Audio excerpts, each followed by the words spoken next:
Welcome to Nothing Is Obi South Texas Golf Podcast, episode 214. Tonight's special guest, it's been a long time in the making.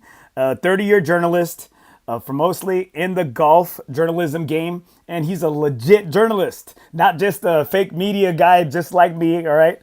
He's been in the game. Robert Rodriguez, he's vice president for PAGA, the Pan American Golf Association here in San Antonio, Texas, San Antonio chapter. He's going to be on today because of his role, man. I want his job. He's a golf course rater for Dallas Morning News. He's a PR for golf resorts, private golf clubs. Man, he gets to play and do all these things for jobs, right? You know, it's like a professional golfer, but he gets paid to do these things that we want to do on the regular, right? And so it's been a long time coming. I can't wait to have him on to tell his stories, to tell his take on some things and where the state of golf is right now in regards to the content side, media side, professionally. He's like a legit golf journalist. So I would love to hear and gather his takes right here. So we're going to have him on here in a bit. Don't forget, guys, we're coming live from the Texas Chancla studios. Thanks to my guy, Jesse Hernandez. You can hit him up at jessehernandezlaw.com. We had a round last Friday at La Cantera. The first thing a lot of people asked me was, what did y'all shoot? Or what did you shoot? What did he shoot? And it was such a great round where we didn't even take a score. There was a lot of shots taken on the golf course, and it was a great time. I'm thankful because I got the ability to get to know him even more in depth and detail. And I'm so thankful to have him on as the sponsor, coming live from the Texas Chancla studios.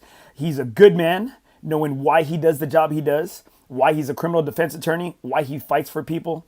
And I'm going to tell you, if you need a lawyer, you get in a bind, personal injury, DWI, divorce, make sure you hit him up.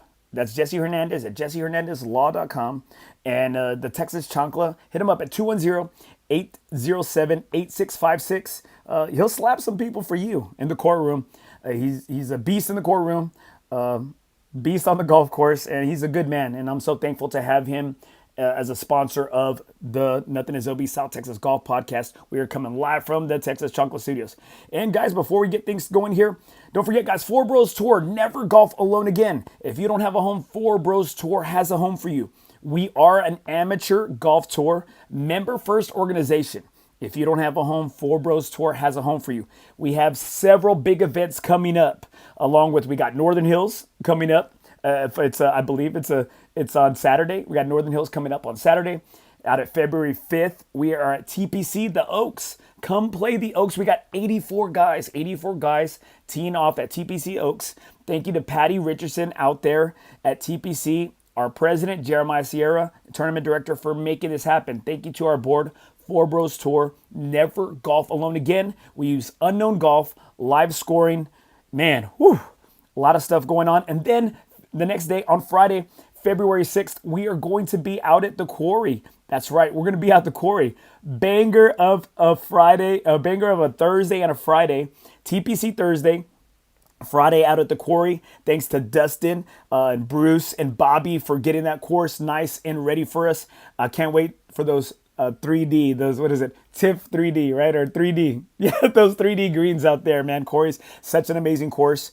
We're going to bring Robert on. He's going to talk to us about his journeys, his travels, his favorite courses, some things that he's seen in the game. And man, we're really excited to hear about his stories, man. He's probably forgotten a lot more golf than I will ever know. A couple things coming up here in regards to FOREBROS Tour. We have Malito series. That's right. You've probably seen some TikToks out there in regards to Nothing Is OB. FOREBROS Tour and Nothing Is OB, this podcast, we're going to be sending two guys to the pre-qualifier for the Valero Texas Open. That's right, March 7th, out at Comanche Trace, FOREBROS Malito series is going to be having the top two guys, gross, top two guys finishers. We are going to pay for their pre-qualifying out there at Fair Oaks to give it a go for FOREBROS Tour and for Nothing Is OB to represent us. And don't worry, Daddy will be out there. I will be on the bag. I'm going to be on Anthony Rodriguez, A-Rod, A-God's bag. It's going to be interesting, man. It's going to be a great time. But let's go ahead, guys, and hit this intro, and then bring on our man Robert. This fairway Ed from Corpus Christi, Texas. So you're listening to Nothing is OB. Man, this game is crazy. You know, you come out here 1 week, you look like a major champion, the next week you look like a 25 handicapper from Crabapple, North Dakota. Right there, my Alice boys. Let's go. Three shots, four par, I just do two, one putt, putt for a birdie, woo-hoo, new driver, info, My replace, interviews, M2, putt gonna have a fairway, banger what for you you. finna do? Think I'll try to get on into, stop right, good line, good view, it drew, shooter McGavin, two thumbs that's up high and two fingers pointed at you, pew pew, fairway to green, conk off that I'm playing, sometimes these par 3 green look like an island, I plunge and keep it on dry land, at least I'm at. All right, let's bring on our guy, Robert Rodriguez. He's been waiting patiently in the green room. Robert, my brother, thank you so much for being on episode 214 tonight. Love it. 214. That's the Dallas area code. I used to live there, man. It's great to be on. Great to be on. Man, you've been everywhere, dude. You're tougher than a $2 steak, bro. Man, that's just part of this profession that you're in. It's sort of like a revolving door. Well, thanks so much for being on. Robert has been in the golf game, the golf industry on that journalism side for a while. And just if you could just kind of let everybody know that you're like a legit golf journalist. You're not just some guy that started a podcast in 2018. No. I went to school for journalism. I went to Texas A&M. Back before then, I grew up in Chicago, near Chicago, in Gary, Indiana, where Michael Jackson's from. Moved to Texas. I took a journalism class in high school, fell in love with it, became a sports editor at the high school newspaper. Then was going to go to Indiana, decided to go to A&M and study journalism there. Worked at the school newspaper in the sports department, graduated, started my first jobs with a publication called Texas Golfer, which they did North Texas Golfer and Gulf Coast Golfer way back in the day. And then from there, went to Sports Illustrated, covered hockey, boxing, and golf for them in Atlanta. Then went to Avid Golfer, which we were best known for Cart Girl of the Month. We had I Hill love Country, that. I love that Houston, one. Dallas. That was different times, though. Different times. I remember. I would always look forward to that one, right? I would always look forward to that section, right? That section of who the cart girl of the month was, and then I remember, I guess y'all would have one that they would be on the cover, right? That they would be on the cover of that. I guess they were like cart Exactly. girl of the year. Yeah, because we would have people, going to the website and voting. The numbers would skyrocketed because people would, vote for their favorite. And golf courses would even tell their guests, "Hey, vote for so and so's Cart Girl of the Year." But yeah, you and everybody else was always looking forward to that page, that section, and that issue. When it was Cart Girl of the Year. Dang, best cart girl line. Oh man, I mean, I wouldn't say it's the best, but the most prevalent one was, "Are you from Tennessee? Because you're the only 10 I see." I mean, everyone had that one. There are What, others like we got just we got some dumb. golf HIPAA rules on here, so I don't want you to incriminate yourself or anybody else. No, I think I got more game than to use those lines. I think I got more game. But So no, after that, then I decided to go from the publishing side to the PR world. So in 2014, I joined Buffalo agency as PR, as one of the PR specialists, moved my way up. And that process too, I moved from Dallas to San Antonio because my wife is from here. Happy wife, happy life. So been loving my time ever since. Got to meet you, got to meet all different sorts of golfers from around here. It's just, I'm blessed. dude, that's it, and I'm glad. Hey guys, the podcast is over. Robert gave us 30 years right there in a 1 minute nutshell, man. Well, Robert, thanks so much for being on, man. I know I've been an admirer of yours from afar, and I know we're great Facebook friends or social media friends, right? That's kind of where Right. we've done most of our communication. And just what was it about this game that kind of drew you in? Like what? I mean, yeah. Oh, hold on. Before that, I wrote it down here. What was your best story or best article you wrote when you were in high school writing for the paper? Oh my goodness. Probably the best story I ever wrote. It didn't even have anything to do with golf. I was able to go to a Dallas Mavericks game at the time, and it just so happened they were playing the Orlando Magic when it was Shaquille O'Neal's rookie year.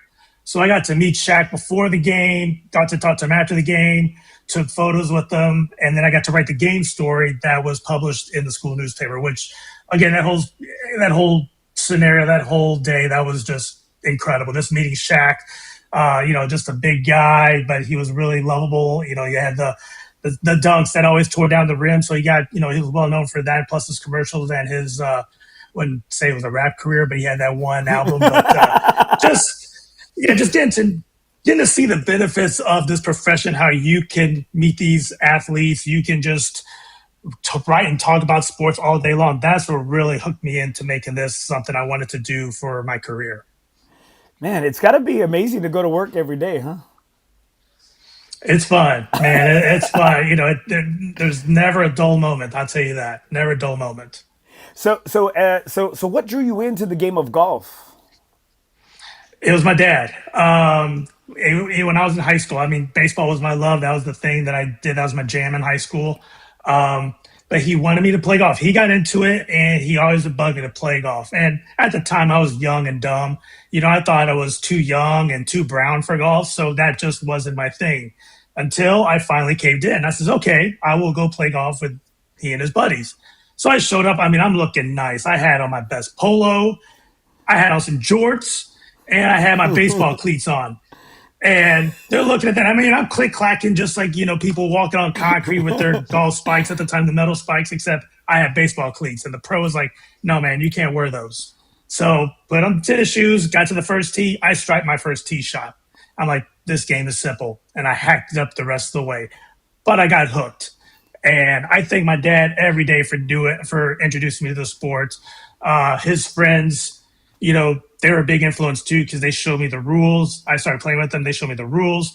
They taught to me about the etiquette, but they also, taught me some of I wouldn't say the bad things, but we also would gamble and we'd also would do some, the post round refreshments, that sort of thing, staying out till 11 p.m. when the wife or your girlfriend at the time is trying expecting you to be home at 6. They kind of introduced me to that stuff, but it just So you're blaming them is what you're telling me, right? You're Oh blaming yeah, them. oh yeah, for sure, for sure. And I told my wife, like, hey, just my dad and his cronies, they're the ones to blame. She knew what she was getting into, but no, she's awesome. My wife is awesome. But I thank my dad every day for introducing me to this game, and I just a bummer that he's at an age now where he doesn't play at all anymore. But I just wish that we would still the bond that golf gave us. I mean, we became so close, and to this day, it's just I'm so glad that he introduced me to the sports. Damn, don't do that to me. I normally do this to other people, right? Like I get criticism from people. They're like, "What am I watching here?" There's like, "Is this Maury Povich? Is it Jerry Springer?" Too many people are crying on this show, and like you're putting me in my feels because that's why I started the podcast back in 2018, right? Besides Hmm. the free merch and free green fees, I mean, those are perks of the game, right? It's like Right? my dad is my golf saved our relationship, and so Yeah. but again, like you said, you learned the post round refreshments, the after hour after game post game activities, but I'm like, it's like that's what it goes with. It's like I tell everybody, I don't drink, I don't smoke, I don't gamble unless I'm on the golf course, and I try to stay out there as much as I Exactly. can. Exactly. And you do it to where you do it for fun. I mean, the money you're going to win gambling, it's not paying for your mortgage. I always tell this, it's not paying your mortgage, it's not paying your car note. This is for the fellas to have post round refreshment. If I'm taking $20 off of you, guess what? I'm buying the round of beers. So you're getting that money back just in a liquid form. So Robert, I posted a while back. I posted a couple weeks back the top 10 or what they said Golf Digest or I don't know who. I can't remember what it was. They said the top 10 courses in Texas, right?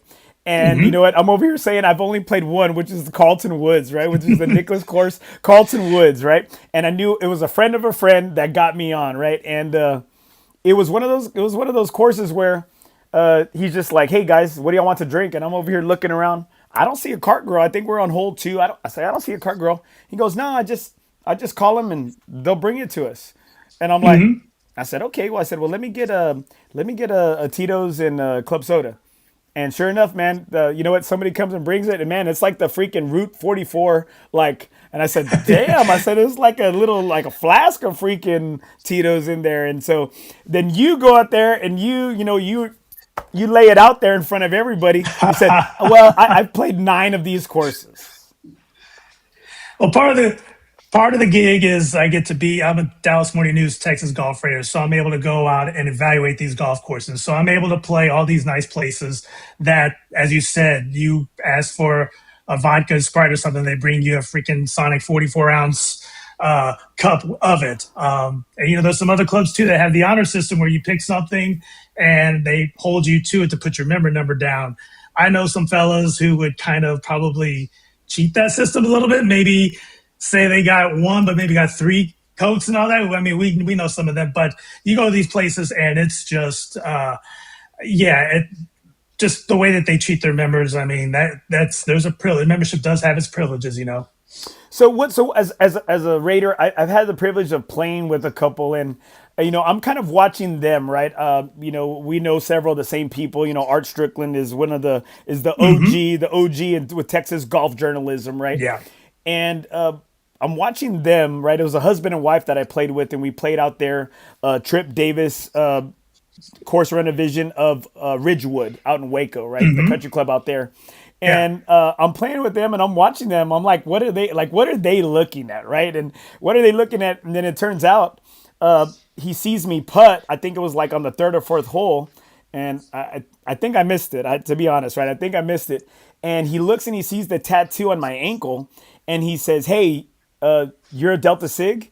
And then he gives me, our code word or our code phrase. And next thing you know, like, we're fraternity brothers. He was a fraternity brother from, I think, like Pittsburgh or, I'm sorry, Ohio. He was like from Ohio, right? And it was just like small world. So what are some things that you look at or that catches your eye immediately when you go on to a course and you go with the intent of rating it? When you look at a golf course, the first thing you want to look at is the playability of it. Is it playable for someone who hits it from the back tees, the one-up tees, and even the forward tees? There's a lot of forced carries, and obviously the higher handicappers are going to be that golf course is going to challenge them a little bit more. So you want to look at to see how fair is it for each particular golfer. And the second thing that I really look for is the variety of holes, like, for example, the variety of the par threes. You want to have a par 3 you want to have 4 par 3s that you have a different club in your hand. I don't want to just be hitting 5 irons on every par 3. One's going to be a short iron, one could be a long iron, and one a mid iron. And then also 2 with the par 5s. I think if you have one that's a 3-shot par 5 that you're not getting there in 2, but then there's also ones that have that risk reward factor in there. I think that's one of the hallmarks of a great golf course is if you have that. And then lastly is the finish. I think that's kind of like your last hurrah. That's where I think showcases the golf course is. That finish is something that's memorable. You're going to remember that particular golf course for a long time just by the way the 18th hole is. And see, like, I'm always taking notes, right? That's one thing, as you say, good coaches or good teachers do. I'm sure in your business, you're always kind of trying to stay sharp, right? And it's like if you're not learning, you're not staying sharp, or you're not improving your game, right? In whatever profession or even on the golf course. And so, like, I hear that and I think, like, it takes me to certain courses, like they're finishing. And I always used to think Riverside had a great last 3 holes in regards to their finish. Well, then you had that quirky par 5, right? That I would always try to stay way left in line with the electricity box to try to cut over. And then now that they changed it to a par 4, a short par 4, like, I think it changes the dynamic of that whole course, the way it finishes. It does. It's different. But then you look at Willow. I think Willow has a great finish. You got 16, which is a difficult par 4. Yeah. Then you got 17, which is a risk reward par 4. I mean, you could try to fly the junk on the right, or you could just stripe an iron down the middle and have about an 8 iron in. And then 18 is just a solid finishing par 3. You can make anywhere from, if you get very lucky, a 2 all the way to 5 and 6. And then if you're in contention in a tournament and you have a blow up hole, boom, you're done. So I think, you've got great finishes like that. And you've got some other courses that, you have kind of a blah finish, and some people will dock them for that. And you think about that, right? So some of the questions I asked you, and I kind of don't want to know because I want to be surprised, from my guest. And we talk Mhm. about your top courses here in your top courses in Texas, right? But before we get to that, take us through how really like what you got to where this point you're in this PR game and to where like what are some of the bones you made in that golf journalism side to get you to where you currently are. It's the best thing about it is just getting to build relationships with people because you never know if that person one day could be either your boss or it could be someone that you may lean on to for a particular story, or perhaps you may lean on them to say, hey, come visit this particular resort or destination. To me, it's all about relationship building. It's all about making friends. I mean, that's what this game is all about. No matter if it's PR, no matter if it's, again, meeting someone on the golf course for the first time, it's developing a friendship because you're with this person for the next 4 or 5 hours. So you want to make sure that not only are you having a good time, but doing all you can for them to have a good time. And I think that's what makes this game special is golf was able to get us two connected. It was able for me to connect with the Pan American Golf Association as a tournament director where I'm having to deal with 150 personalities on a weekly basis. And while they may be different than mine, I'm able to love them just as much as I love a brother because we have this common bond together, and that's the game of golf. Every group has these cast of characters. I mean, every group Oh, like for sure. For like sure. it's like you have the degenerate gambler. You got the one Yep. you got the one you got to worry about. You got the one that doesn't pay their bets. You got the guy that is sneaky good game. Like they dabble, right? They could be in the hundreds one day. They could be in the low 80s the next day. You got the guy that no matter like win or lose, is going to keep the same great energy that you always want to play with. You got the guy that everyone's trying to find the next morning. Hey, did you make it home all right? Or what ruka did you end up with? Exactly. And so Exactly. and so you know what? Dave Davila is a good buddy of mine, right? Dave Davila, he's a good brother of mine. I'm And sorry. hey, all I know is all right. The Love you, first Dave. Love you, hey, Dave. hey, I love Dave too, man. But I'm gonna tell you, the first time I played with this guy, right? Man, I'm like this. It smells like Ben Gay out here, man. It smells like icy hot, man. Like somebody, I was like, damn. I was like, somebody's got eucalyptus over here. And then I see he's wearing like a Yankee jersey and like freaking blue jean shorts and like knee braces. And then he goes out there and we're playing at Fort Sam and we're playing Salado. And then he goes out there and he shoots a 73. And he beats me in like 5.55. And I'm like, I said, I want to play like you, like, but right now, like not when I'm your age. I want to play Right. like your ass right now. Yeah. No, Dave's fun to be with. I mean, he and I, whenever we're paired together, I mean, we give each other, we just talk trash to one another. We have a good time though. Cause at the end of the day, I mean, we all there, we dap each other because we have such a fun time laughing at each other. Yes, we're picking on each other, whether, a three putt here or you shake it off to the right or something like that. Still, at the end of the day, we're having fun. We're celebrating. We're laughing it up. And we know that next go around, we're going to have just as good of a time as we did in this past round. I got some great comments, guys. Thank you so much, guys, for tuning in and chiming in. We appreciate you.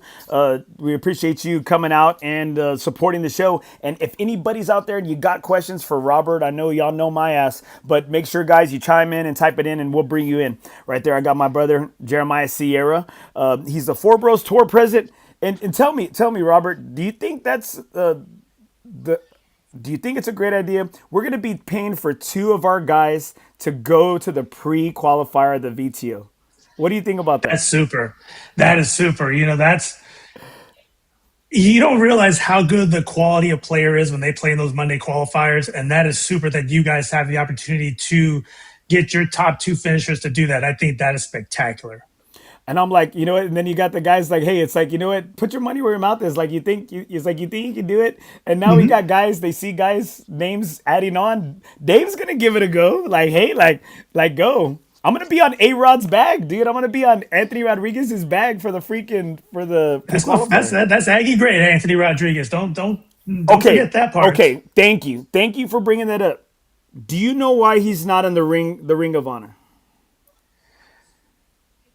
No, I do not. Ah, man, come on, man, come on. You I you know don't. you know I some don't. You know people, I man. You don't. know people. He was a senior, I think, when I was a freshman at A&M. So that's because I we didn't like no one confused me for him. Obviously, they definitely didn't see my game, but my middle name is Antonio, so that kind of with Anthony being that part, I did kind of gravitate a little bit, but follow him a little bit more that because of our name affiliation. Man, most decorated golfer still to this date in Texas A&M history. I think he did more. I think he's more accolades than Johnny Manziel. Well, let's not go that route, but I will say you are right though. He is decorated, one of the more decorated Aggie golfers out there. I mean, like with Cam Champ, Anthony. You had some Jeff Maggart was a A&M grad, so he's just one of the. He's definitely on that in that conversation for one of the most decorated Aggies out there. I think maybe I told him, I said, man, maybe you go back and finish the 6 credits that you're short of. Maybe it changes things. No, we he's an Aggie. We take care of Aggies, so Aggies always take care of Aggies. So even if he's 6 credits short, we'll take care of him. He said, nah, I had to go finish them up at Blinn. Yeah. Right here, I got right here Armando Lopez right here. He goes, sandbaggers are honest. We wouldn't take, I think he said, wouldn't take shit and not put a member number down. And I'm like, I was like, yeah, that's why. That's why when you play with the member, I'm always like listening, and I'm like, what? What do you say? Like when you get in the sandwiches, Right, Hey, yeah. hey, 4, 5, 6, 9. Okay, yeah, You just hope they don't see those shirts and those club purchases in the pro shop afterwards. You just hope it just, they'll expense it in some way, somehow. Right here, look, Charles Rodriguez is listening right here. Charles, my man, out there from Houston. His son's a player. His son is a player. Best of luck to him, Charles. You know what? He's a good kid, man. He's a real good guy. I met him Yeah, when he came out here to play in San Antonio, and I wish it would have been a little bit different for him, And I kind of see, as you've met with people and you see you see the good side, and then you see kind of that other side, right? You see how like maybe things don't work out, and but it's a learning experience, And I think it's made him stronger, and I think he's going to be able to grind and be better, because we're going through some tough situations. for sure. And I think what makes his situation, where I think he'll excel is, and I've been talking with his dad a little bit when he and I play golf, is the son was a great athlete no matter what. No, not in addition to golf. I mean, I believe he played basketball. He played some other sports. His kids are just great athletes, man. Yes, exactly. So having that aspect or having that background, that could really do you some wonders in golf. I know. I see him. He's challenging me, man. I see him putting a swing on there, and I'm like, dude, like I just want to swing like that, man. Like you don't want to look at my swing. Have you ever seen have you ever seen Friday the 13th Part 8? Have you ever seen that one? No, I haven't. Okay, No, well, you I know stopped what? at 4. Hey, look at my swing, and you'll be like, okay, this is why I haven't seen it, right? This is why I haven't seen it. Right here, got some more comments right here. Guys, thank you so much for commenting. Right here, damn, Judge Andy bailed out quickly. Judge Andy bailed out quickly right here. Because they say I look like the judge that just got indicted for getting that lawyer arrested in their courtroom. And I said, you know what? It's a compliment. I said it's a compliment because I'm losing weight, so I look at it as a compliment. Good job, brother. Good job. Keep it up. Thank you, brother. Right here, Ricardo Gonzalez. ¿Qué onda, putos? His son is seen him play last week in El Salvador. My buddy right here, RG Gonzalez, with Brush Country Fluids. He was out there with McGowan, with Mike McGowan's son, with Gowie, Okay. with Gowie's son, and so they were out there in El Salvador. Yeah, they're on the mini tours. Nice. So Robert, as thank you guys so much. Keep chiming in, guys, and we'll bring your comments up here if you have a question for myself or for Robert. Now, as you rate these courses, now can people buy your vote? Can people buy Dallas Morning News's? I guess can they buy that number 1 spot or that number 2 spot, or is it all based on what you and the Raiders do in regards to your votes and y'all's judgment calls? No, they can't buy us. No pay for play in this scenario. What I will say though, to help, that will give you a better chance to enhance your ranking, is if you invite the Raiders to a Raider Day out at your golf course, because a lot of high end clubs, I mean, sometimes they adhere to the rankings, sometimes it's their Bible, sometimes they don't care about it. But for those who really want to improve in their rankings, because for the rankings, for us, it's just a report card. You want to see how you fare against others that you feel are in your comp set.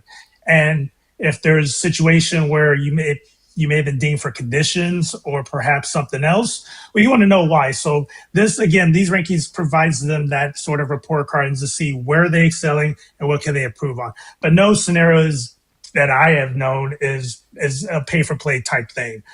Again, if courses want to enhance their rankings, I would suggest having a Raider Day, letting them come out, enjoy your golf course, and just see. And because it's maybe the first time that they've ever played it, or it could be their second or third time, but they want to kind of remember that experience, or perhaps there was a renovation that took place and there be some changes that the golf course wants us to see.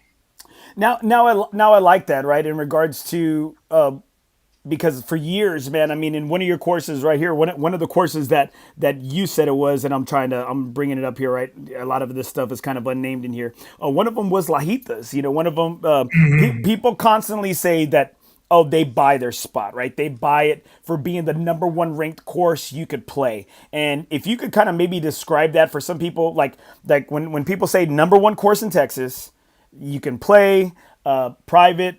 If you could kind of maybe just tell the people at home what maybe those differences are. Yeah, so I don't understand why they would say Lajitas does buy their votes. I mean, I don't if they've seen the place, have they experienced the conditions out there? I mean, that's there's not a blade of grass is out of place there. And then just what you see from the first tee all the way through 18, just the jaw dropping views that are out there. It's pretty amazing. And you don't find a course like that anywhere else in Texas. Um, so yeah, I mean, It's you fake. got probably putting for that's you putting for birdie there. I can see that, but yeah, I mean that's I think number one if I'm not mistaken, Yes, you're or right. two. Yeah, no, Yeah, I think it's number two. I think it's one number or two. two. Yeah. Yeah, it's two. But that right there, I mean, look at the greens. I mean, you don't see that anywhere. And then just that view of the mountains. That's why they're number one. It's not because they bought an ad in the morning news, a full page ad, or anything like that. It's because of conditions like that. And another thing too, and I forgot to mention this, Andy, is with golf courses, no matter if they're being ranked or not, I think if a golf course has great greens, it doesn't matter what the tee boxes are like. It doesn't matter if they have hard pan fairways. If their greens are good, you're going to have people that are going to be wanting to come back and play there because their greens are good. And I love to hear that, right? Because you have the goat, right? The goat out there in San Diego, right? Goat Hill. And again, it's not a very big course. It is 18 holes, but I think they said from the tips there, it's like only 46 or 4,700, right? But man, you got those hills, you got those slopes out there, and you know the greens were amazing. Like the greens were amazing, and I'm just like, it may be some other patches, and it wasn't, maybe in the best shape, but it's like, short par fours, long par threes, a couple par fives, and it was just, you're right. It's the greens will bring you back. Absolutely, absolutely. Yep. It's just sort of the thing. I mean, if you know your greens are going to be bad because they're being punched or they got disease for some reason, let to me you got to let the paying customer know so that way, hey, okay, they're not where they are. Maybe in 2 weeks they'll be better, but I'm coming back to that golf course. Hey, because they were honest with me and they knew that they were gonna. I don't feel ripped off if I'm going there and the greens are bad. There's something to be said for that. But again, you've got to have great greens, and everything else will take care of itself. So you bring up some great points right there, Robert. Because all right, started the podcast in 2018, and that was before COVID, and before this big golf boom that we've had, right? And I think it was easier to get a tee time. The courses weren't as there wasn't as much traffic. It was a little bit more laid back. You could get away with paying the starter with a bacon and egg taco with cheese or bean and cheese, right? Or carne asada.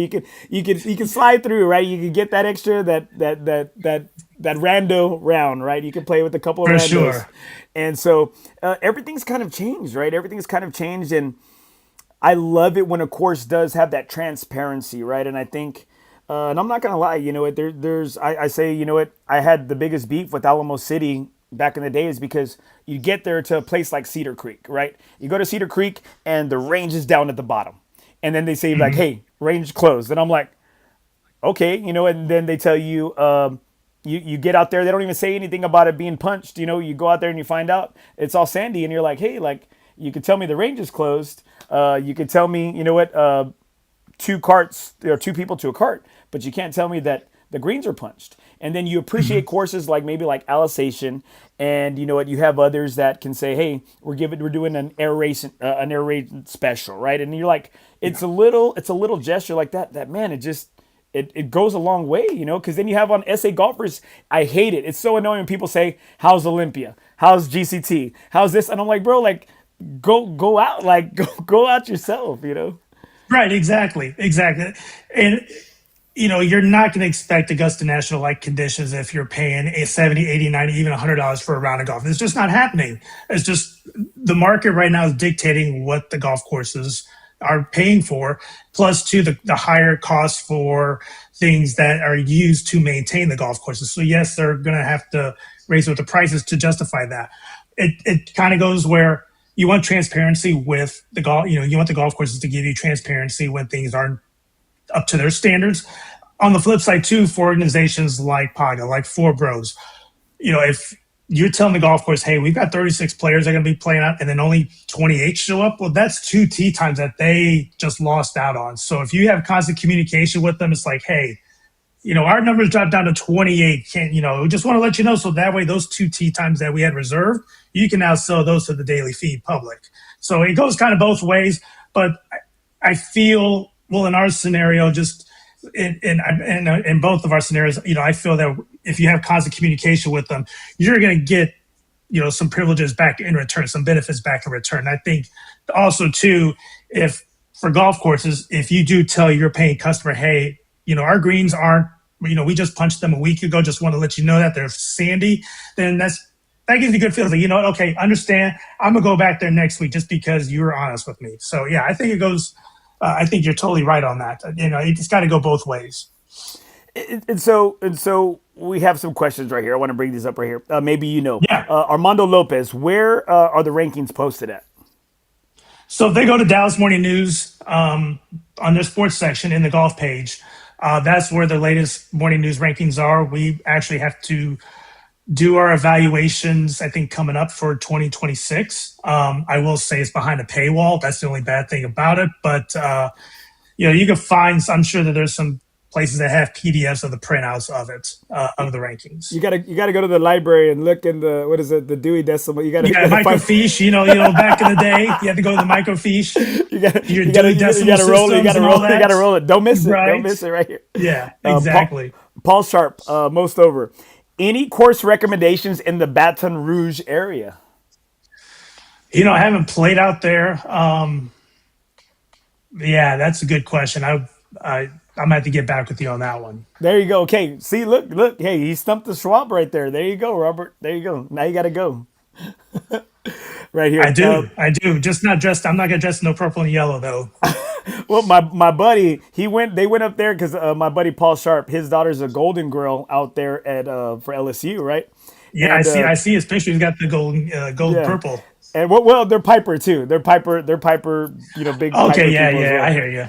And so he took he took Jeremiah Sierra. Well, Jeremiah's a big dude. He's like 6'2", big guy. Well, he gets a freaking LSU purple shirt, and people think he's like Grimace and shit out there. Like he's walking around. He's Grimace and Barney, like Chingal. And so right here, Armando Lopez right here. River Hills greens are underrated. River Hills out there in Cal Allen. Okay, nice. I thought maybe he was talking about that River Hill in Kerrville. Oh, Hey, I love it. I love what they're doing out there, man. They got Cash, the new super out there, or I mean, it's not new, but he's been there for a couple of years, and that dude's a beast. I'm hoping to make my way up there in a couple of weeks there, or down underrated there, layout. It's really good course. Oh shoot, I love it, man. It was funny, right? Because one of the last times I played there, I played with my buddy who's a lawyer, and he said, "You see that house right there?" He goes, "That's Johnny Manziel's old house." He goes, "That's not his house anymore." And I said, "Oh, okay, cool." And he goes, "Yeah." He said his mom used to let me in through that door right there. It's like, oh, she was awesome. She was a fun time. Nice. I said, okay. I said, hey, all right. I was like, I got it. I said, man. I was like, I love that. I was like, that's the stuff I want to hear right here. And right here, I got some more great comments right here. Right Right here, Ricardo Gonzalez. Barney. There you go. Check it out, Barney. Barney right here. Jeremiah Sierra. Communication is key on both sides. We have built very great relationships with the GMs, best ones where we can text each other and build friendships, take the course and toward to the next level. And I think that's important. You know what, you said that, and that's the kind of piggyback on your comment. I think the thing is, and I had a bad habit of it, of just kind of saying things right without maybe saying things that maybe I shouldn't have been said, or what's like, hey, you didn't say off the record. I'm like, if I worked with the Texas Golf Hall of Fame and of Scott Wilson, and we were interviewing out at Briggs. We were interviewing Buddy Cook, you know, the legend, right? Buddy Cook. Yeah. And man, his off the record stuff was way better than any on record stuff. And I'm over here like holding the take, you know, and like do Yeah. not disturb. And I'm like, man, like buddy, You're like getting the juiciest stuff that way. Yeah. yeah, like I'm like this. Come on, man. Like just get let's put some of this on film, like something, man. And they're like, nope. Oh yeah. Does that ever happen in any of your times covering? Had there been like any instances where you know it? Obviously, you build that rapport and that trust right between you and you know the professional, you and maybe like the GM or the super or course designer. Has there been many a time in your 30 years of doing this to where you got to make sure you got to know when to jot stuff down and when to kind of just bury it back? Yeah, it really boils down to the trust that you have with that particular subject or whoever you're interviewing it. If you build a trust and if you have their trust, you kind of know what is off the record or what they want published. And then if somebody new, then yeah, they'll say off the record. But quite honestly, lately I haven't had to deal with that kind of situation. But yeah, back in the day, it was a little bit more common that stuff would be off the record, especially if it involved just the tour players. And there was always rumors going around about certain tour players. You just knew that off the record stuff, it just couldn't be let out. But if it's at the water cooler at the office, then yeah, you can talk all you want about it. All right, so let's get into some of your favorite courses, man. You gave us some gems right here. What were your top three? And I'm going to see if I can bring up the pictures. Bear with me because I just kind of downloaded them all at once. So if you see one of me and my kids out here, hey, know that I haven't labeled that one. All right. What were your top three courses that in your eyes here in the state of Texas? Yeah, so I broke it down into private and public, and I kind of went by regions too, because you know, with this big estate, and you got Houston, Dallas, and Austin, and of course San Antonio. For the Hill Country, it's got to be Austin Country Club. I mean, that place is just phenomenal. I wish that they would still have the match play on tour out there, just because when they flip the nines and they have the back nine, which actually is the front nine out there. They got that setting with the bridge, with the lake right there on that drivable par four. I mean, that golf course is just phenomenal. It's just a really fantastic Pete Dye design.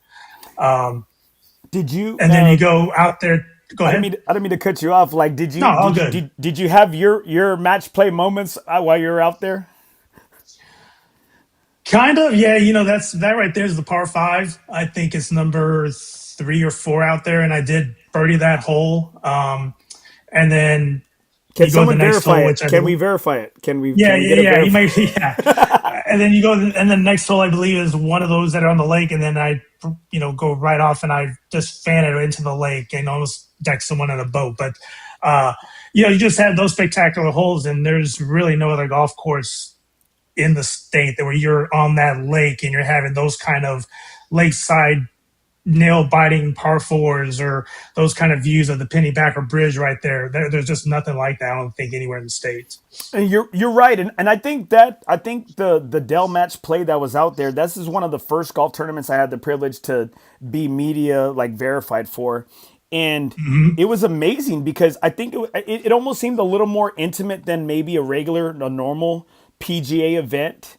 Maybe not as crowded. Now I went several years Tiger wasn't there, and then I went the last year Tiger was there, and he made a freaking run.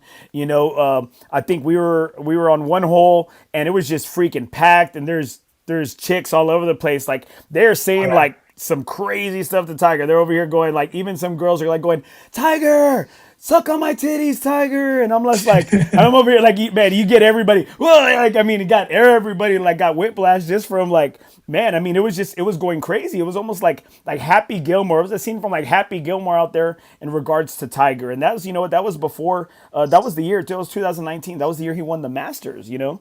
And Yeah. it was just, I love the setup of it. I love that you said right there, it was that par five, and then it was that par four that guys would take a rip at, right? That they could Yep. clear the water. And so obviously you didn't make it, right? You almost got sued Yeah. out there.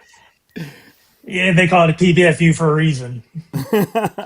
And so man, like I mean, you think about that, and you had that birdie. Was that kind of like your most memorable time being out there at Country Club, or was it because you know Harvey Pinnick was out there, or it just being like so legendary and you can feel like the ghost of golf?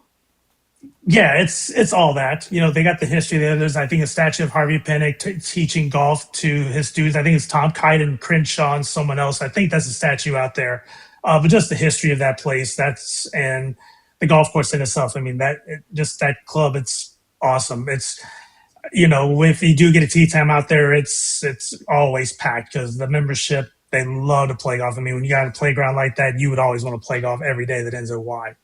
Well, I think that was where that was why there's no more. That's why it's no more, right? Because you had the members there were all pissed off about Yep. having right. They were having that, and as you ride the shuttles in, you could see why. Like I mean, you have to kind of you got to change your life for like that amount of time, and then you can't play your normal game. And so I could kind of see that, but then I think it was that kind of like that new membership and the old guard still like they didn't want to give it up, right?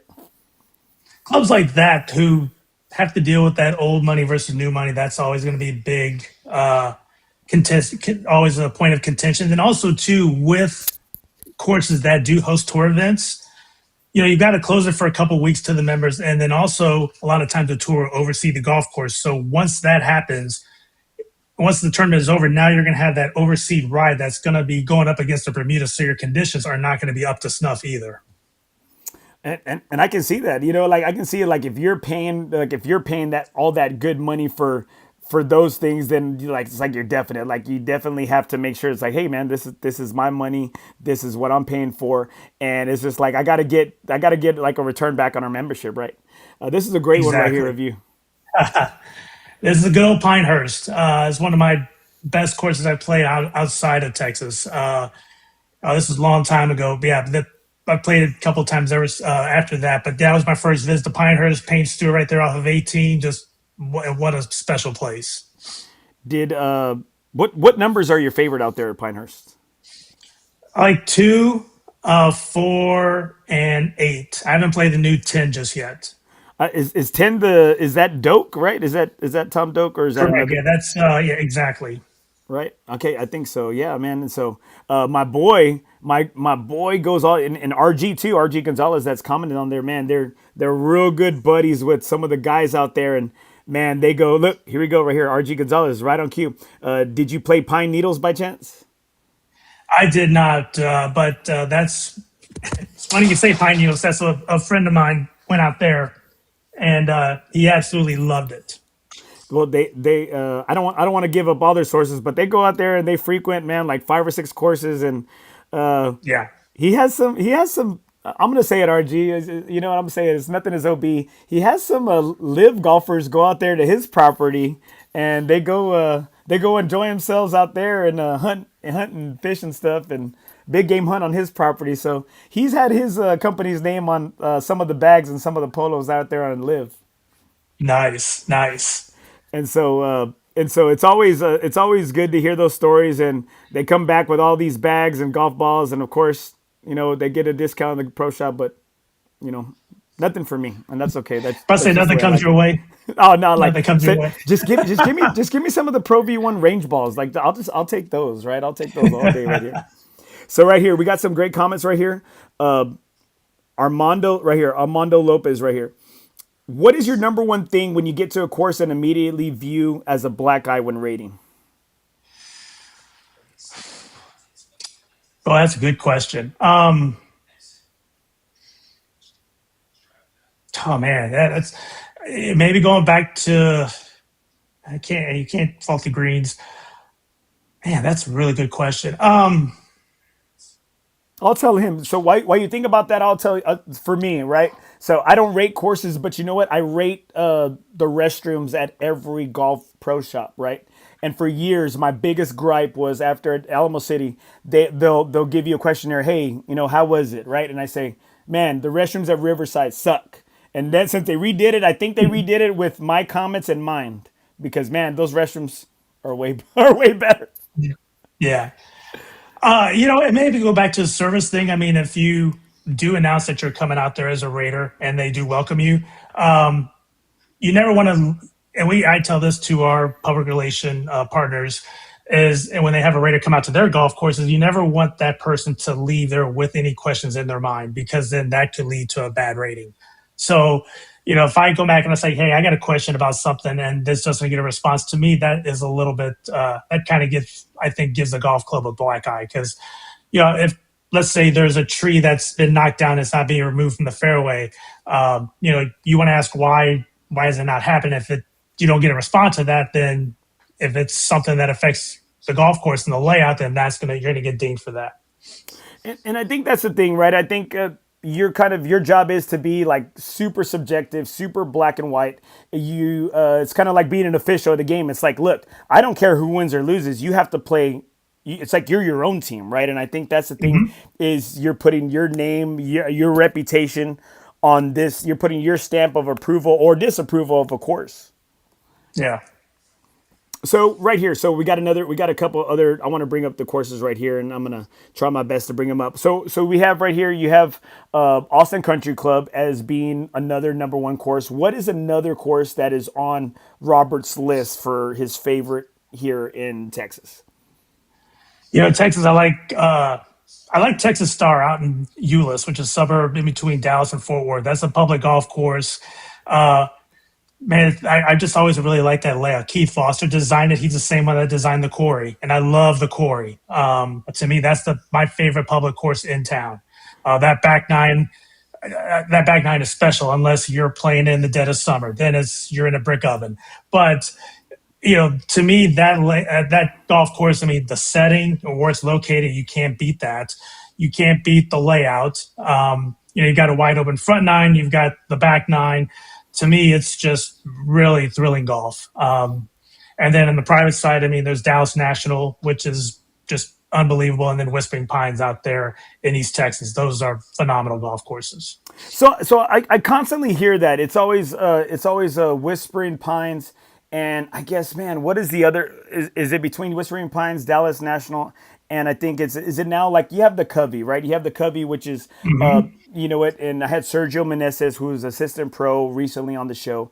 And I love it. I love that track. Now it's like, would I say, I don't want to ruin my chances to go back, right? I said, I wouldn't say is it the number one. I just think it's up there, right? I love to, and then sometimes I'm playing these courses right after the renovation, right after on a media day, like you said, on a Raider day, I'm playing out there with some media personalities, and it's amazing. I love it. I just think, are you kind of like really splitting hairs in regards to what makes one course better than the other course? Yeah, exactly. Yeah. Because for me, Covey's in top five. That layout is phenomenal. And we talked about 18. We talked about off the show. We talked about number 18, how that par five is a spectacular finish. That golf course is super. And again, it's splitting hairs between putting putting them between 1 and 5, between Whispering Pines National, Austin Country Club, Covey. People put Colonial in the top 5. I wouldn't. But then there's some other courses that are in my top 5. Like people wouldn't put Austin Country Club in there, but you're splitting hairs. I mean, you're talking, courses that on our scale for the morning news would be ranked in like 9.9 or 9.85 or 9.87, really, really just the narrow margin is so close. Would you say living here in San Antonio that we have some great golf? Because one of the things is when I started, I wanted to prove to people and defend the case that I think San Antonio golf we are a destination for golf. I've always said that San Antonio golf, that this region has the best public golf courses around. This was even before they closed the Republic. This was before they closed the Palmer course. because you've got La Cantera, you've got the Quarry, you've got Brack, you've got the Bandit. If you'll go up to all the way to New Braunfels, you've got so much great public golf courses out here, which is why this people like to say Austin's a good golf destination. I think Say it. San Antonio is better. I think Yeah, San there Antonio you is better. go. There you go. You got another. You got Hyatt. Hyatt's great. You got the TPC layouts. I mean, look up the road. We haven't even talked about the TPC layouts yet. And you've got also too. You got Alsatian out there in Castroville. You've got all these great golf courses here in town. Great daily fee golf courses, and even the municipals. I mean, they're very worthy. To me, that just I think it just obliterates what Austin has to offer. I don't get why people say Austin is a really hot golf destination when I think you just go further down to 35. That's where you're going to find the best daily fee golf, in my opinion. There it is, right there, and we got military courses too. I think a lot of That's times right. That's right. it's like I think those military courses they stay hidden gems because not everybody can access them, and it happens elsewhere. Like shoot, we went to freaking Coronado Island there in San Diego. We're out there in Oceanside, and it's like you get base access to some of these courses out there, and you're just like, I mean, it happens to a lot of the military guys in Hawaii too. So it's like we have, I mean, we're Military City, USA, right, and so I think that's a beneficial for for us us greedy golfers and us selfish golfers, and I love it because I think Randolph's always in great shape. Gateway is always in great shape. Robert Vasquez, I mean, man, he's one of those guys that grows the game. He's one of those guys that I'm super thankful because man, if it's for a kid, if it's for a cause, man, he'll do whatever it takes, and so guys like that, GMs like that, I'm sure being on that Paga side, you deal with some GMs that are difficult to work with, and you deal with some GMs that they'll give you the best possible deal, the best possible starting times, and things of that nature right here. And right here, I got some great comments right here. Ricardo right here, Ricardo Gonzalez. Look, he goes out there with Walrus and Price too, out at his ranch. Love it. Yeah, I know, man. I was like, dude, I just want to go. I was like, I don't know how to shoot, but hey, I know how to drink. I mean, I don't know how to drink. I'll nap early. I'll be the first one in bed right here. I got Jeremiah Sierra right here. I'm going to start rating best cart girls in Texas. Tell my kids daddy will miss them. Man, okay, so I'm going to tell you that, right? So we talk about avid golfer and how y'all used to have the cart girls of the week or the month, right? I hate how some courses have like cart women or cart grandmas like Santerra. So you know what? Santerra's got like a cart grandma, but you know what? All the old members, like they love her, right? They're like, hey, here's Dottie. Dottie's coming up, and they're like, and I'm just like, man, I was like, this girl must have been a looker back in the days, something. They got to make that money. Everyone's got to make that money. So more Everyone's power got to them. If they're 8 or 88, more power to them.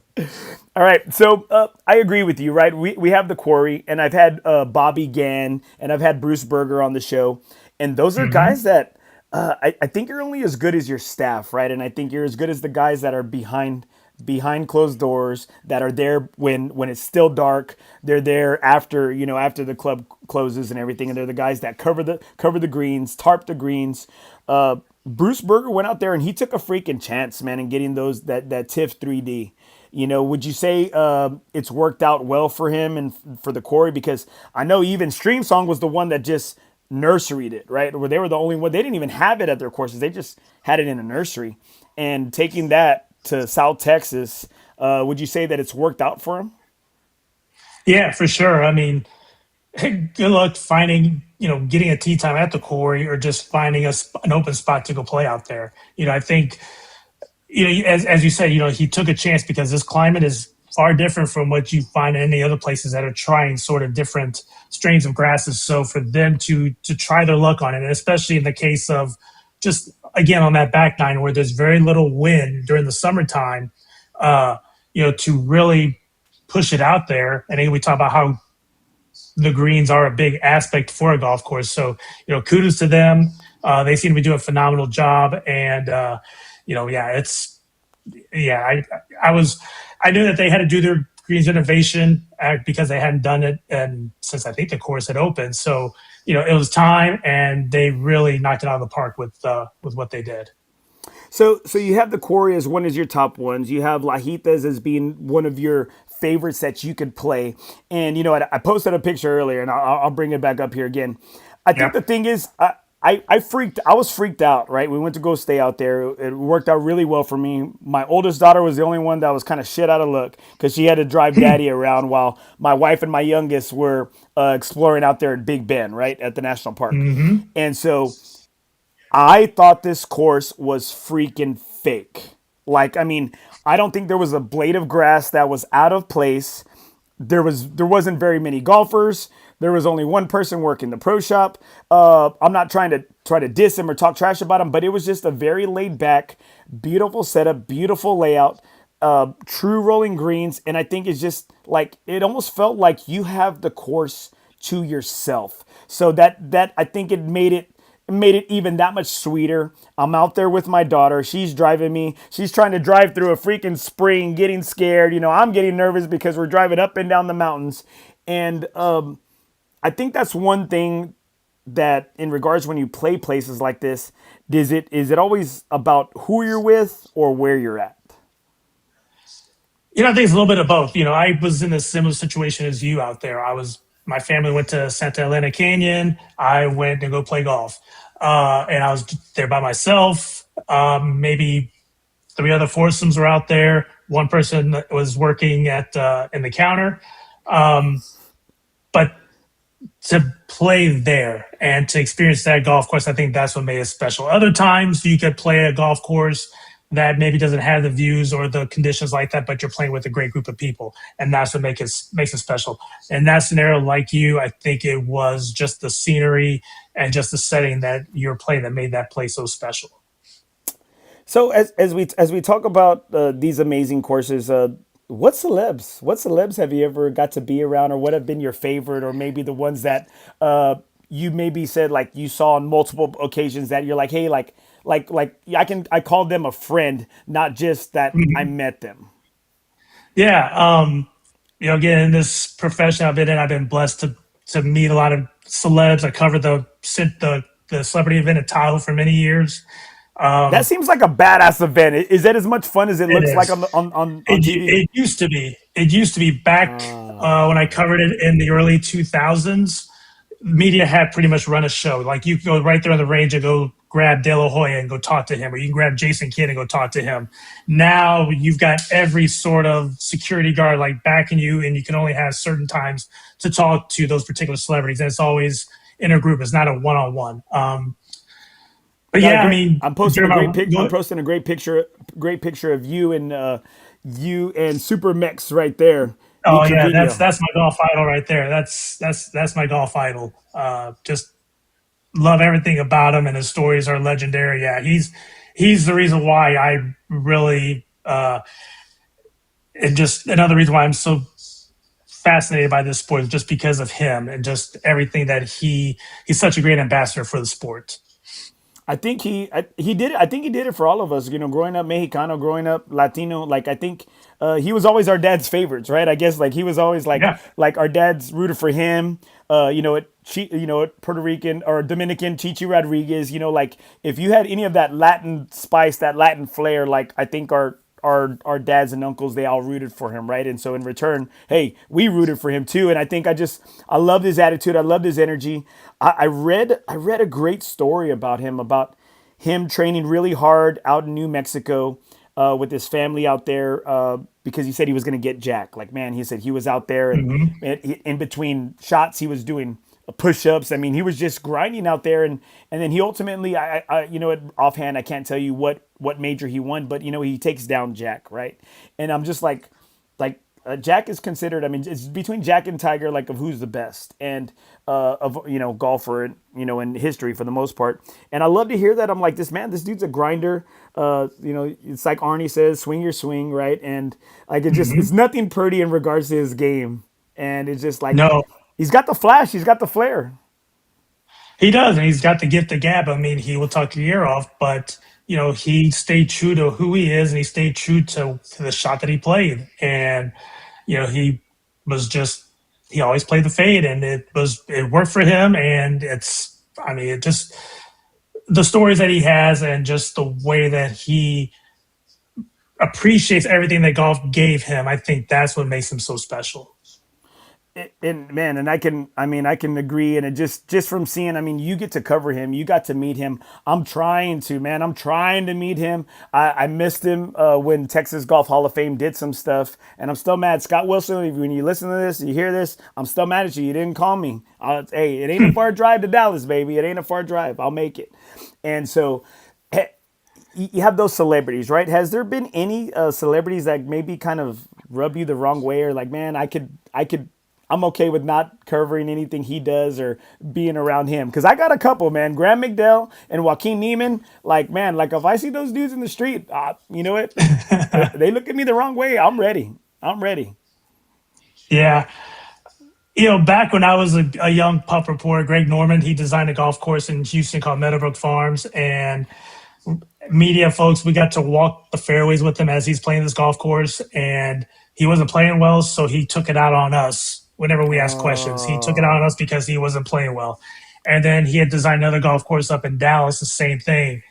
He played the golf course so bad that he just took it out on the reporters. And so that to me wasn't cool. And as a buck, back then as a young reporter, you didn't have the tough skin like you do now. Like you almost took it personal. And so for me, that kind of rubbed me the wrong way, just going through the profession. Right here. We got a great comment right here. Jocelyn Rodriguez. Robert Rodriguez is the best golfer ever. Too bad she's never seen me play. That's my youngest daughter. That's my angel. But yeah, she's never seen her dad play. She just knows that if I'm do come home with a little bit of my playing partner's money, that she gets dinner instead of something cooked at home on that Sunday evening. So It's a good day, right? It's a good. she knows it's a good day if she's getting like something picked up for dinner. Okay, so in that regards, thank you, Jocelyn, for chiming in. Yes, And thank you, baby girl. so, would you say that this game of golf is it a mental health thing, or is it a form of therapy for some people? Do you think it is? Oh, without a doubt. Just everything about this sport mentally. I mean, it can be a grind, but yet you just have to really take a look back at what you're doing. You're out here amongst nature. You walk. If you like to walk, you can do that, and that builds your exercise, and also too just keeps you alert. It keeps your body going. It keeps your mind going. But it's just such a relief, especially if you have a hard week of work or a hard week of something else that just really takes up your mind. If you have these 4 or 5 hours where you're relaxing, whether it's by yourself as a single, or if it's just with your buddies, I think this sport really gives you that opportunity just to kind of decompress. And yes, it may also make you mad sometimes if you're three putting every green or you're just flubbing every chip. Did anybody But tell you? Did still, somebody tell you about me? Is that why you brought the three putting? Is that why? oh no, I got Okay, those horror stories too, brother. I got those horror stories too. okay. I was like But this. I was like, tell me, who is it? Who told you? Who told you? but no, it's just one of those things where you just take in of where you're at. I mean, you could be in a far worse place than on a golf course, and just take it all in. And that for me is something that just relieves you from your on a mental state. It just allows you just to decompress. And even on Sundays, it kind of is like, okay, I had my fun. Now I'm ready for the work week. Bring it on. Right here, Armando Lopez. I have only walked once, never again. LO. He must have walked Cedar. Dude, okay. So we played out there. We had an event out there a couple weeks back. I give mad props to the guys that walked that track, dude. Like, It's I had it's it's scary just walking down to the range to like the bottom part, but if you start at what was 10 or what was 1 and now they flip them back, right? If you start there and okay, maybe make all your way back, okay, maybe you can just ride up with somebody right all the way back up to the clubhouse, right? But I like to play with other guys that are walking. Like if a group of guys are walking and it's walkable, almost. Willow's not too bad. I love to walk Brack. I love to walk Brack. Like Brack is such a walkable course. And you know what? I wouldn't mind walking with the group like that. But if everybody's riding, I don't want to be that one guy that's I want to have fun too. Like hey, like I want to be in the mix. Yeah, no, exactly right. Because you're racing, you all of a sudden start developing shin splints, or it kind of throws you off your game because they're waiting on you. They're already up to their ball, and you're still just halfway. You've just made it to the forward tees. It's like, hey man, why are you rushing when the group's still on the green? Why are you just rushing to the ball and just gonna hurry up and wait? One of the big topics, and you know what, I'm gonna tell everybody. We were talking about it off air, right? Because in your position as a golf journalist, and a PR guy is working for a PR firm, you have to kind of you really have to watch what you say. It's like, you know what, and not me. I'm like this. Hey, I don't, right. I have, it's a little bit different, a little bit more of an open forum. What do you think in regards to where golf is, or to where how we got here in regards to everybody wanting to start a YouTube channel, everybody wanting to start a podcast, Hmm. everybody wanting to, hey, give me followers, make me rich, make me money. My wife will let me go on this trip if I hit 10K followers. How do you think? How was that when you first started, maybe coming up in this game, to where we are now? It's really transformed the way that you, me, and everyone else, I think, that follows golf gets their news, gets their entertainment. And it goes from not only about what you watch, but it also goes to what you purchase. Because right now, I think content creators probably have more influence on what you buy in terms of apparel, even in terms of equipment, or where you go for your golf vacation, more than a tour player does. Um, because for content creators, it was, you had maybe Pace Brannick was the first one who kind of started it, the whole content creator thing, and then you had the Barstool guys come on board. Then you had Good, and now it's, as you said, it seems like everyone is developing a podcast and developing a YouTube channel or becoming an influencer slash content creator, which is great. I'm all for it. The one issue that I have is if you're going to a golf course and you're just doing something stupid that is ruining other people's rounds or ruining the golf course or that sort of thing, just for the sake of comedy, because that's just not right. You're putting people's works and people's lives in jeopardy, or people's, what they're doing, whether you're ruining a green, you're putting their, you're taking money out of their pockets.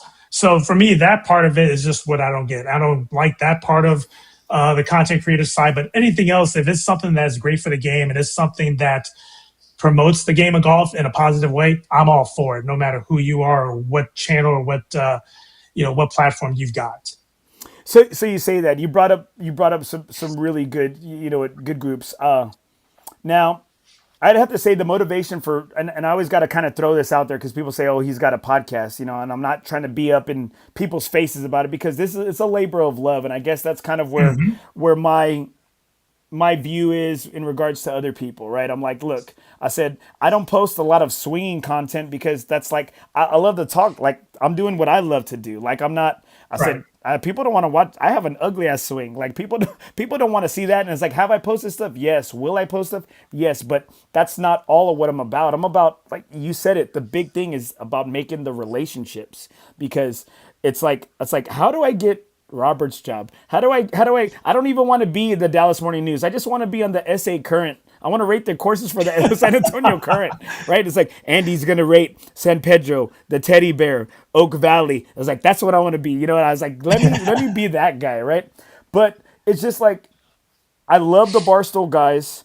Was it Maddie and the Caddy?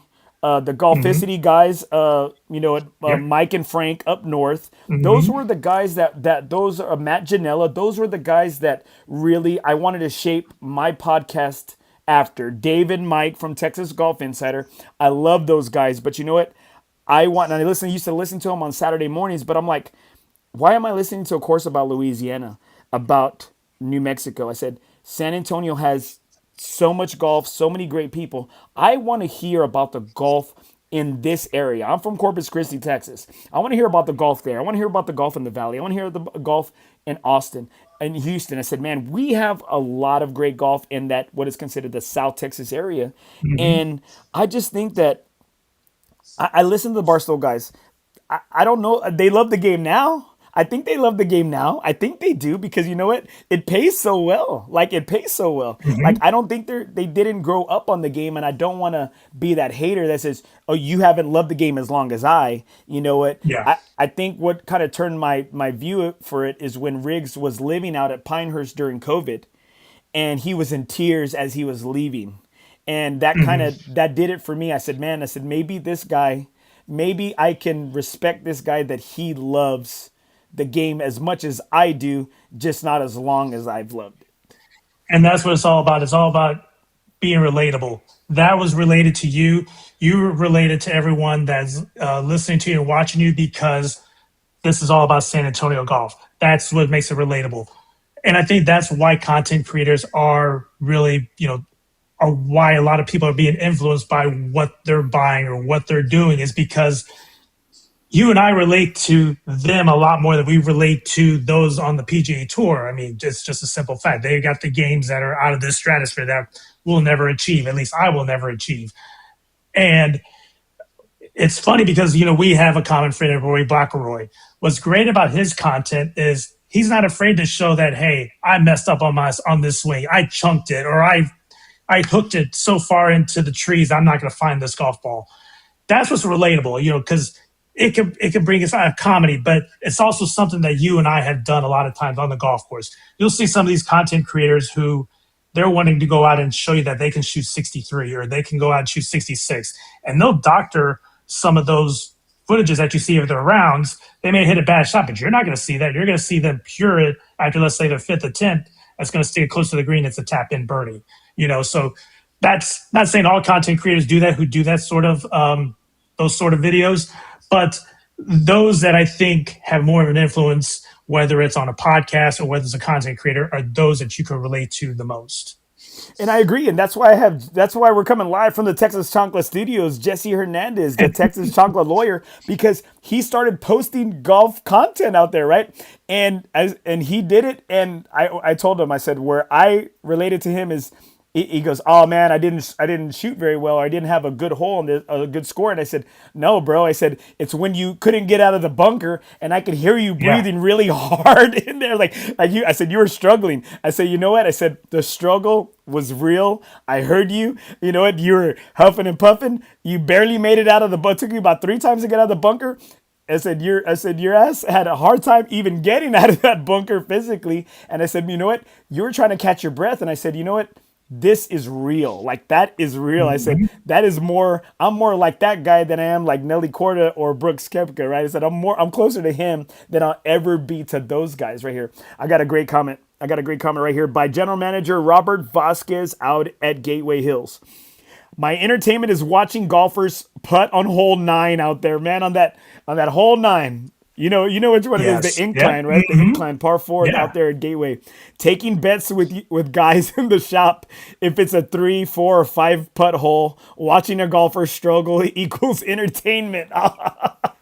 Yes, absolutely. And so it's just like, I hate that hole. I hate that hole. That is such a tough one. I'm always trying to cheat before we go out and play to look and see where the pin placement is on that one. Yeah, that's one of those. Yeah, exactly. Where you got to look and see where it is, so that way as you're playing the hole, you'll probably forget it though. But I know I would. Where am I gonna miss it? Do I want to miss it on the short side? Do I want to miss it long, short? That's where you just got to take it into consideration. So as we make it to the last stretch of the podcast right here, let's get into some fun stuff. Favorite golf movie? All right. Caddyshack. Favorite character in that movie?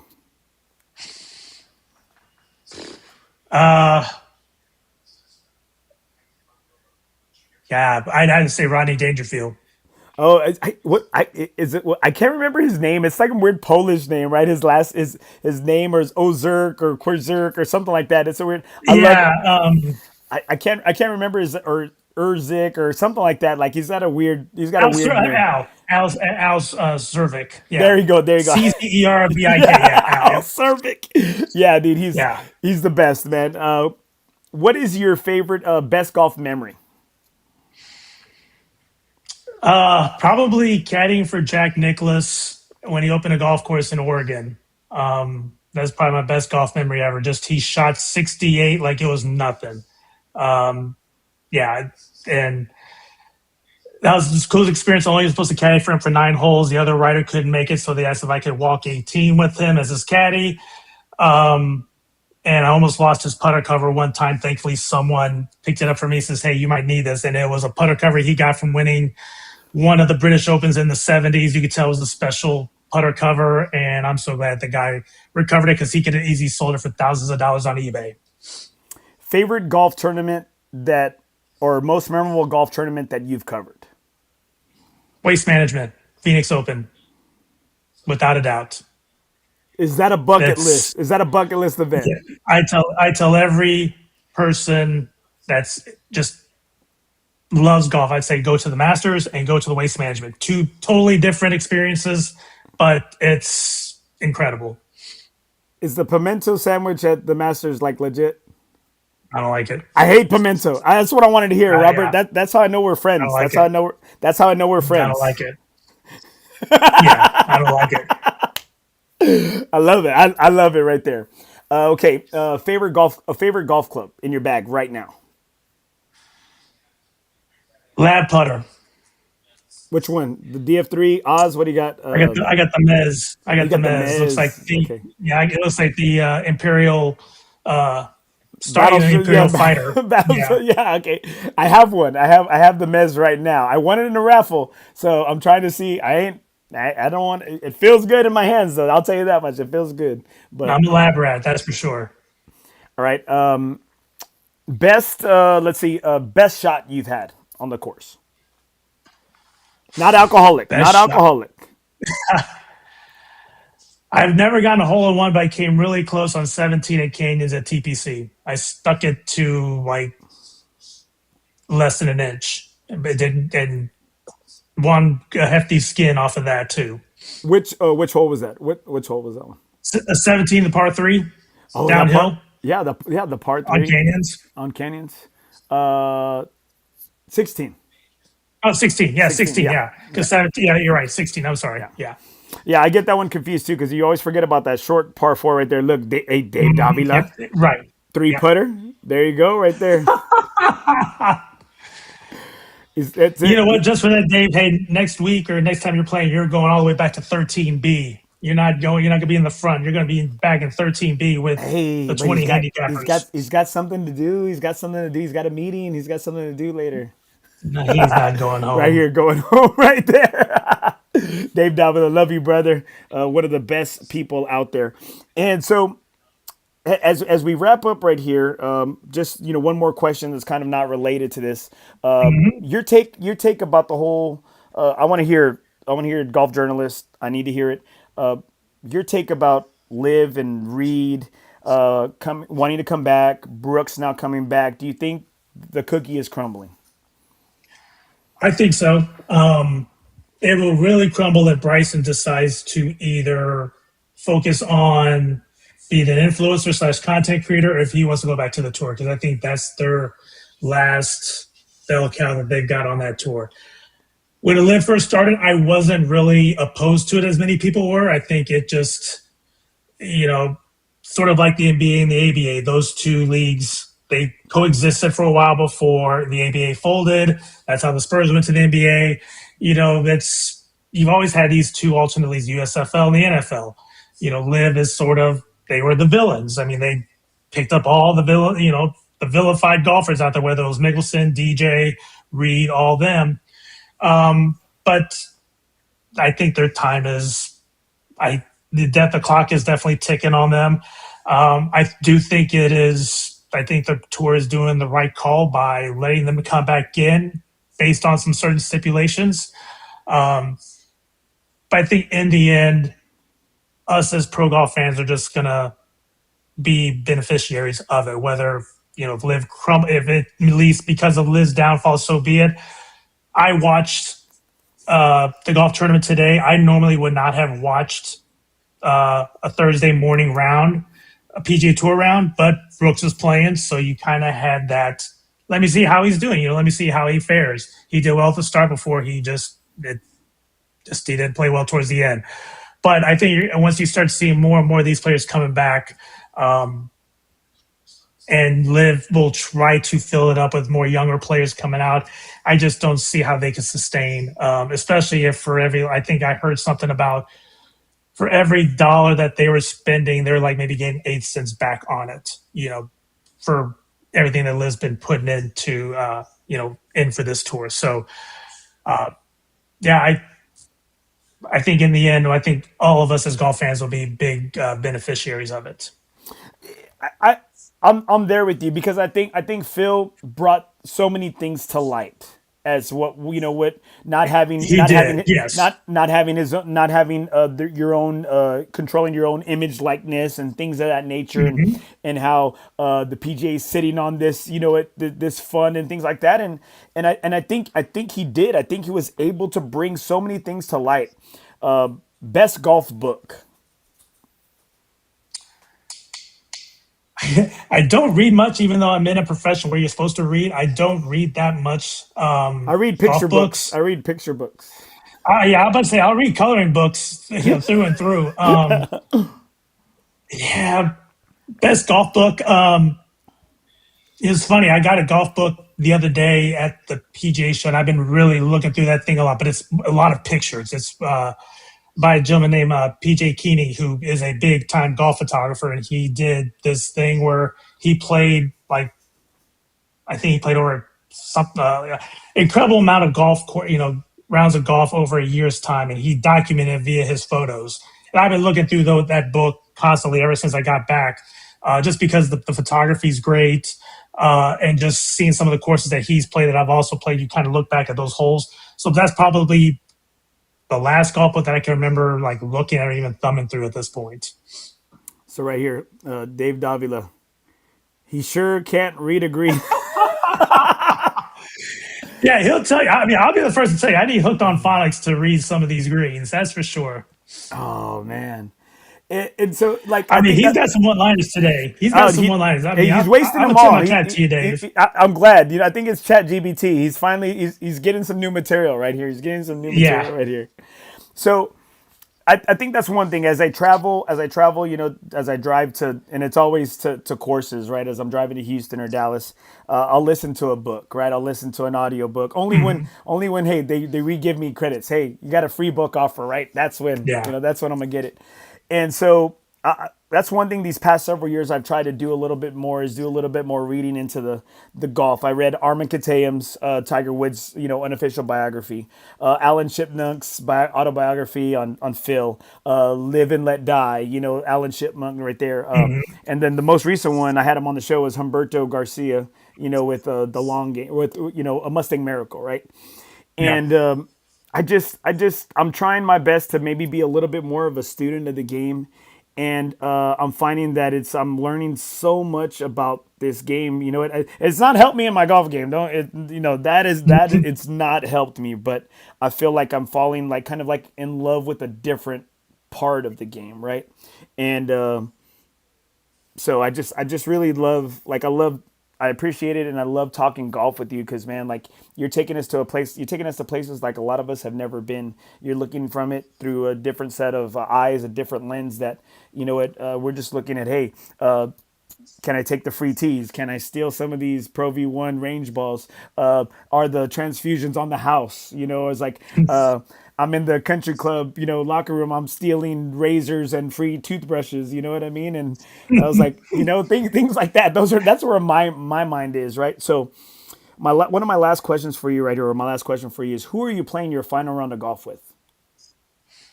My dad, for sure. Um,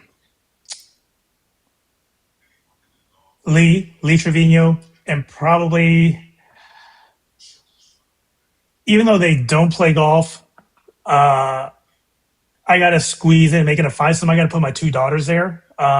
They don't, like I said, they don't play golf. My oldest is starting to get into golf. I tried to do it, but she was not having it. But then her boyfriend started to play golf, and now she's like Oh, going to the now, range now, with him. now you Which, like it, right? Now you yeah, want. I get it, but those two mean the world to me. As does my wife, but those two mean the world to me, and so I want to make sure that if it's my last round of golf, that they're able to see the joy that I have in playing this sport, and that hopefully one day that resonates to them, and that they would want to go and try the sport as well. Where are you playing?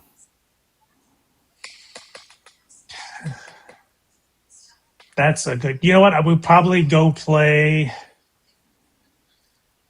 for them, probably go play Disney so that way they can go to Disney World or go see the Harry Potter thing at Universal afterwards, because that's their jam too, or wherever.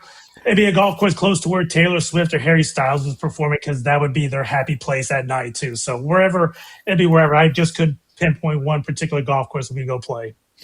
Oh man, that's beautiful, man. That's so freaking beautiful.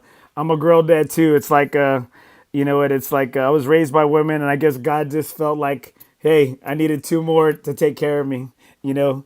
And I'm thankful. You're right. Like, man, you broke my heart when you said that. It's like I tried with my oldest, man. I tried bribing. Hey, Mm-hmm. hey, the snacks. Daddy will let you drive the cart a little bit, you know. And then I live right down the street from the old Alamo Golf Club right here, Mac Wiley Range, Yep. right. And so Mm-hmm. it was always like, hey, let's go, let's go. My daughter, my oldest daughter, yeah, like, man, Dad, what snack are we gonna get today? And so, you know, I was doing it. We were doing it, and then Yeah. it wasn't cool anymore, you know. And then no, Dad, and then the golf swing was hurting her softball swing, and so I'm like, you know, she's over here like finishing her softball swing like this, like, you know, got coaches getting mad at me and stuff like that. Yeah, man, girls are the best. Girls are the best, and then you know that they will take care of you once you're old and decrepit. You can't take care of you can't fend for yourself anymore. They will take care of you. Well, Robert, man, brother, I so appreciate your time out here, bro.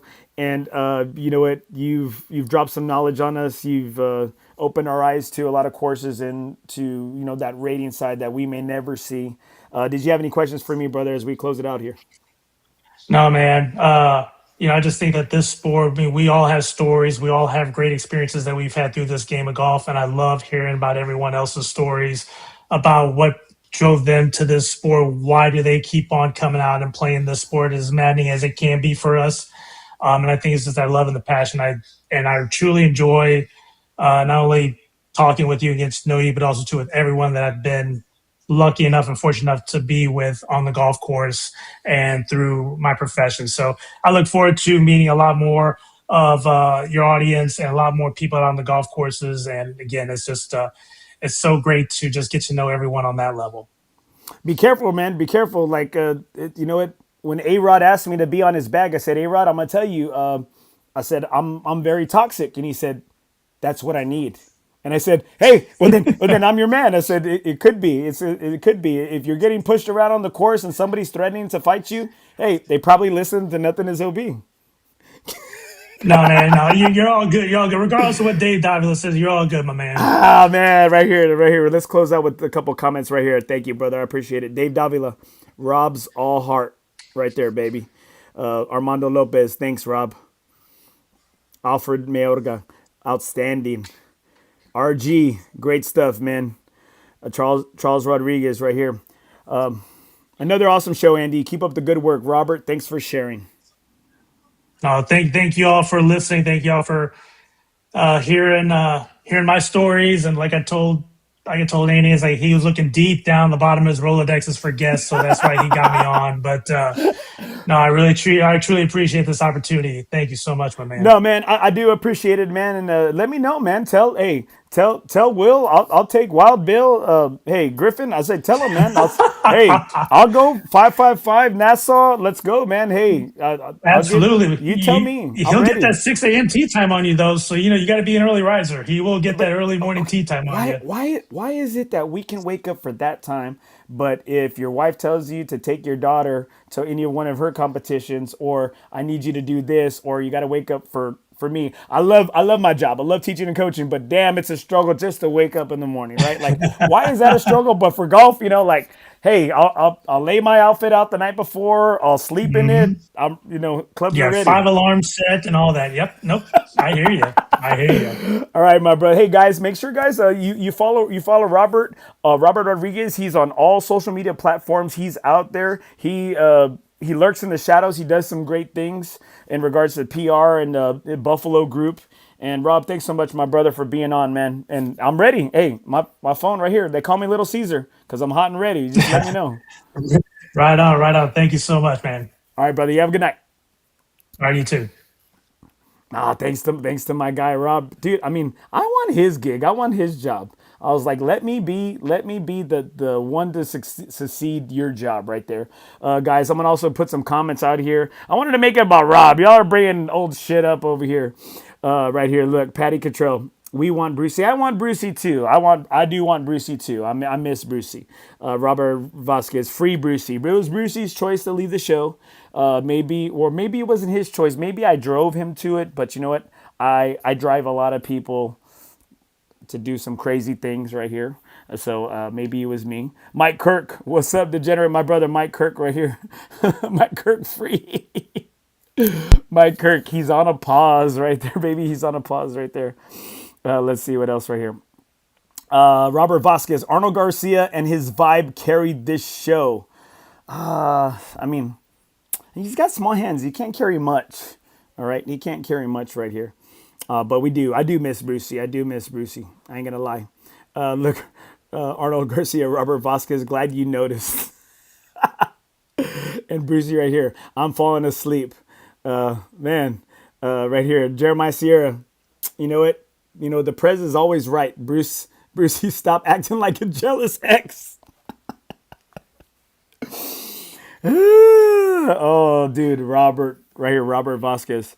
Robert Vasquez, I won't call out Vatos Locos and their numbers, but they can't book anymore. Damn!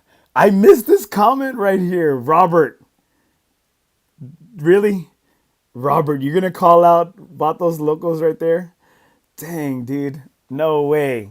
No way. Don't call out them. Don't call out. Rudy Jaimes is going to get after your ass right here. Let's see right here. Oh man, Jeremiah Sierra had a great comment right there. Ugly card girls. That could be the other one, right? Like another Maya. You do the good looking cart girls. I'll do the ugliest cart girls out there, or rate them, right? Rate the cart girls, and I like that though. But do y'all remember that? That's the first thing Robert Rodriguez said on here, is that when he worked for Avid Golfer, they had the cart grill of the month, which I thought was badass. I totally forgot that one. Cart grill of the month right there. Right here we got Frankie Liscano. Frankie Liscano right there. Great job, Robert. Robert is man, such a great dude. I'm thankful for his friendship, and I'm glad he was on the show because, man, that dude's been everywhere, and he gave us some insight to what it's like to be a Raider. The courses he's played, man, he's played 9 of the top 10 courses in Texas. And I do, man. You know what? As I wrap up the show right here, thank you so much for chiming in and tuning in right here. We're so thankful to our sponsors. We've been coming live from the Texas Chancla studio. Make sure you hit up our guy, Jesse Hernandez. I'm so thankful to have another year of his sponsorship coming live from the Texas Chancla studio. He's such a great man, a great dude. If you need any help legally, DWI, criminal case, personal injury, man, he's your man. He's your guy.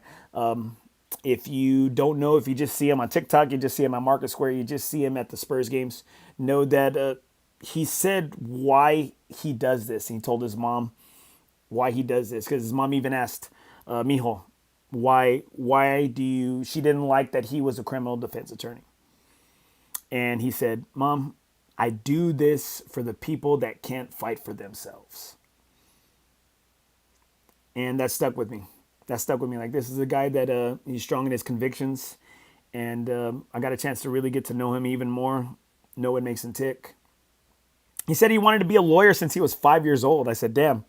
I said I wanted to be a fire truck when I was 5 years old. And so he's one of the best out there, a great person. He'll fight for you and he'll fight for yours. So I wouldn't push any product or anybody out there if I didn't believe in what they're doing and the type of man or type of person they are. So make sure you hit up Jesse Hernandez. That's the Texas Chancla, because he's going to smack them around in the courtroom for you. Hit up Jesse Hernandez at 210-807-8656 at jessehernandezlaw.com. That's the Texas Chancla. And guys, don't forget, guys, if you're looking for a home, FOREBROS Tour, we got you guys. Come home.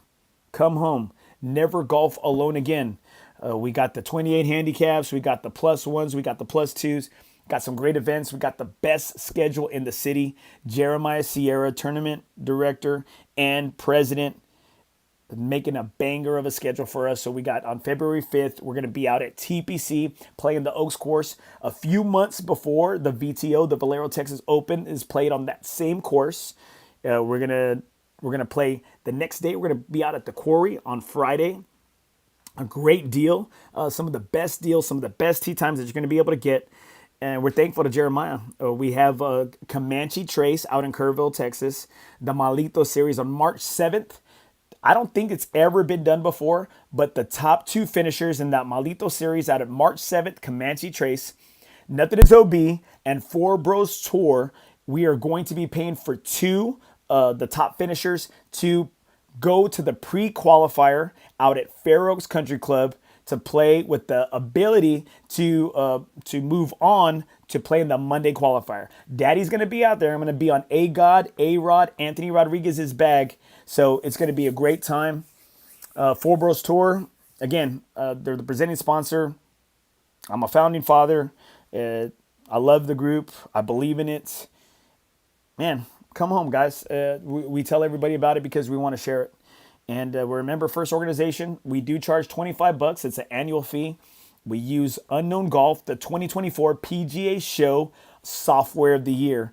It tracks your handicap, live updates. You can see other people's handicaps. You can see what other people shot. It's got a GPS capability. It's a badass app, man. It's a badass app. David May and D May and his crew, they're doing some great things with Unknown Golf. We're thankful to have them as if you've ever done Golf Genius or ever done a tournament with Golf Genius, it kicks Golf Genius's ass. You could put the gambling, you could put the games on there. It's got Scottish. You could put Wolf on there. It's got skids. It's got everything. And make sure, guys, if you're not sure about FOREBROS Tour, come out for one event, guys. Come out for one event. You got to take 3 events to establish your handicap. We protect the field. It's all about the members first. We don't keep any of your money. All of that money goes and we give it back out. We just finished our FOREBROS Tour, the 3rd annual cup. Thanks to our sponsors, John Tejeda, Steve Sepko, RG Gonzalez, Paul Sharp. We're so thankful for those guys because without them, we wouldn't be able to host the cup, guys. Thanks so much for tuning in, guys. Make sure you hit us up. Make sure you let Brucey know that I love him and that I miss him and that I'm sorry and I want him here with me and that it's not the same. And I would love him out here and I love him and I miss him. All right, so make sure you know that. Hey, it was on the internet, so it's true. Hey, guys, that's golf, bro.